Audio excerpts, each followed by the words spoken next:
গণতন্ত্রের উত্তরণে সঠিক পথেই আছে বাংলাদেশ, তবে জাতীয় নির্বাচনের আগে বড় কোনো নীতি নির্ধারণী সিদ্ধান্তে যাওয়া ঠিক হবে না, এমনটাই মত দিয়েছেন ঢাকায় দীর্ঘ সময় কাজ করে যাওয়া যুক্তরাষ্ট্রের দুই সাবেক কূটনীতিক। এরা হলেন যুক্তরাষ্ট্রের সাবেক রাষ্ট্রদূত উইলিয়াম বি মাইলিয়াম ও সাবেক কূটনীতিক জন এফ ডেনিলভিচ।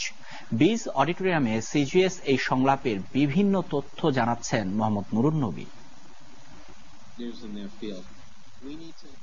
যুক্তরাষ্ট্রের এই সাবেক দুই কূটনীতিক উইলিয়াম বি মাইলিয়াম ও জন এফ ডেনিলভিচ এর সাথে শনিবার সংলাপের আয়োজন করে গবেষণা প্রতিষ্ঠান centre for governance studies CGS.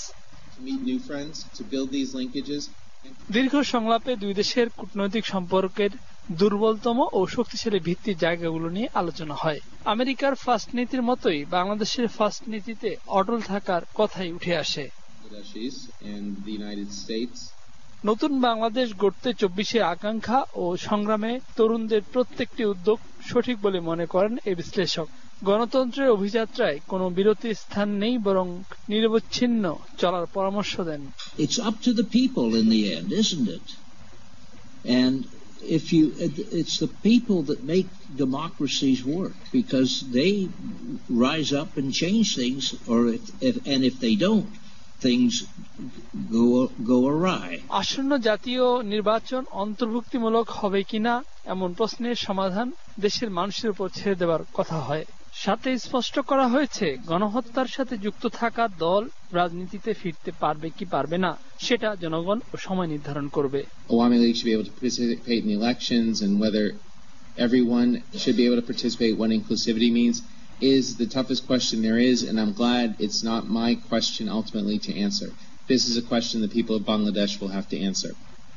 And I've been vocal on my views, and my views have evolved over time. I started out from a firm position of saying you have to have an election, everyone has to participate, and if a political movement is discredited, the best verdict can be rendered by the people by rejecting them at the ballot box. মুক্ত আলোচনায় বলা হলো, ভারত মহাসাগরীয় কৌশল বা IPS ঘোষণা করেছে বাংলাদেশ। এই অঞ্চলের শান্তি ও স্থিতিশীলতা ধরে রাখতে ভারত মহাসাগরে অস্ত্রের ঝনঝনানি মুক্ত রাখা এবং অন্যান্য অনাকাঙ্ক্ষিত শক্তির অনুপ্রবেশ সীমিত করার পরামর্শ এই সংলাপে। The United States advances American interests. There's nothing wrong with that. Each country is different.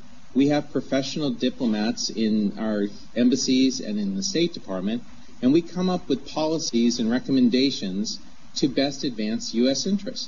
Each country is different. It would be stupid to think that the U.S. policy towards Bangladesh would be the same as the U.S. policy towards Germany.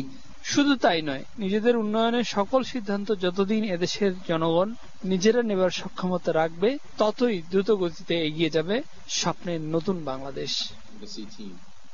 Mohammad Nurunnabi, global television, Dhaka. গ্রেফতারের ক্ষমতাও থাকবে